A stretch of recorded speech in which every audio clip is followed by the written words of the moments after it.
Welcome to The Explainer. Today, we're dissecting the anatomy of a true market leader.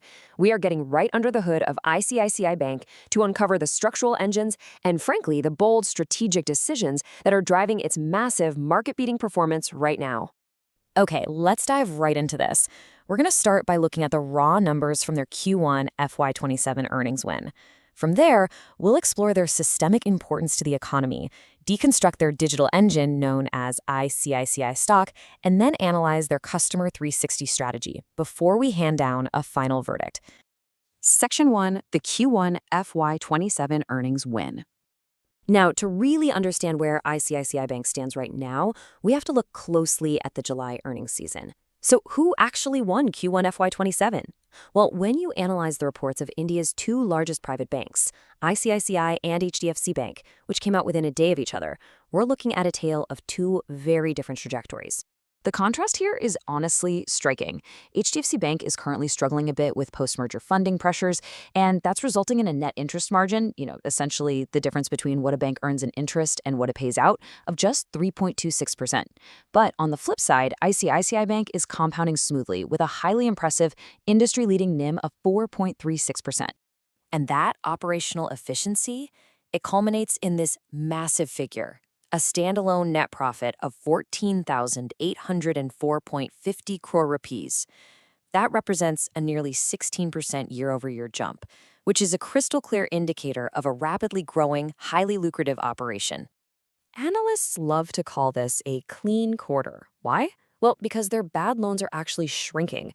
Gross non-performing assets dropped to just 1.38%, and net NPAs sat at a tiny 0.35%.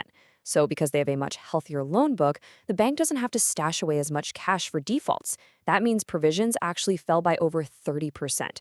Combine that with a solid 14% growth in deposits, and you've got a remarkably well-oiled machine. Section 2. A systemically important bank. To truly grasp the sheer scale of this institution, we actually have to look back at its historic 2002 merger. That's what transformed ICICI into the colossal universal bank it is today. Right now, it holds the highly coveted DSIB designation, Domestic Systemically Important Bank. Bestowed by the Reserve Bank of India, this title essentially means ICICI is literally considered too big to fail. It stands as an absolute load-bearing pillar of the entire Indian economy. And you can see that immense influence reflected directly in the stock market. As India's second-largest private sector bank, ICICI commands a massive weightage in the Nifty 50 index, sitting at right around 8.99%. Because of that heavy footprint, its daily performance practically dictates the mood of the broader Indian markets. Section 3. The Digital Engine, ICICI Stack. So how do you actually maintain that kind of financial dominance? You build a massive technological moat. Deconstructing the ICICI stack, which they launched back in 2020, reveals a platform that essentially crams an entire physical bank branch right into a single digital interface. We're talking nearly 500 services.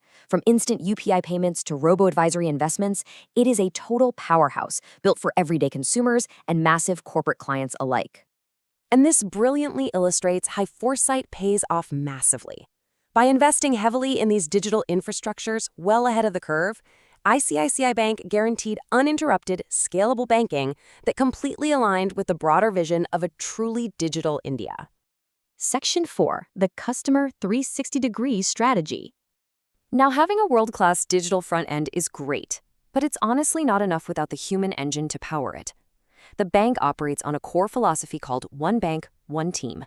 They realized tech needs a human touch, so they completely restructured their teams and transformed nearly 7,000 physical business centers around what they call a Save Above, a deep, service-oriented mindset designed to look after customers holistically.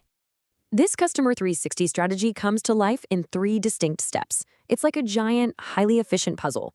First, they capture incredibly granular micro-market data. Second, they unify all that intelligence on their internal ICRM platform so their frontline staff are totally connected. And third, they empower that staff to execute tailored solutions at lightning speed. The crown jewel of this entire setup is iLens. This is an industry-first, fully integrated digital lending platform covering the entire loan lifecycle.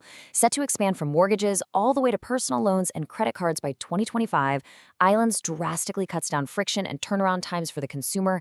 It is just an absolute masterclass in operational efficiency. Section 5.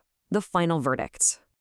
Okay, so we've looked at their massive earnings, their DSIB scale, their tech, and their team. What is the ultimate external validation of all this?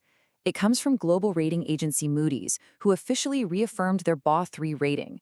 This serves as a critical, independent stamp of approval on the bank's fortress-like financial footing. Moody's reasoning ties everything we've talked about together perfectly. They specifically highlighted ICICI's strong retail deposit franchise, especially their low-cost CASA, or current and savings accounts. Those are a cheap source of funds that keep profit margins wide.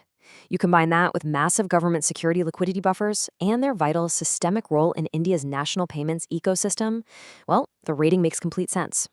And this leaves us with a really fascinating question to think about.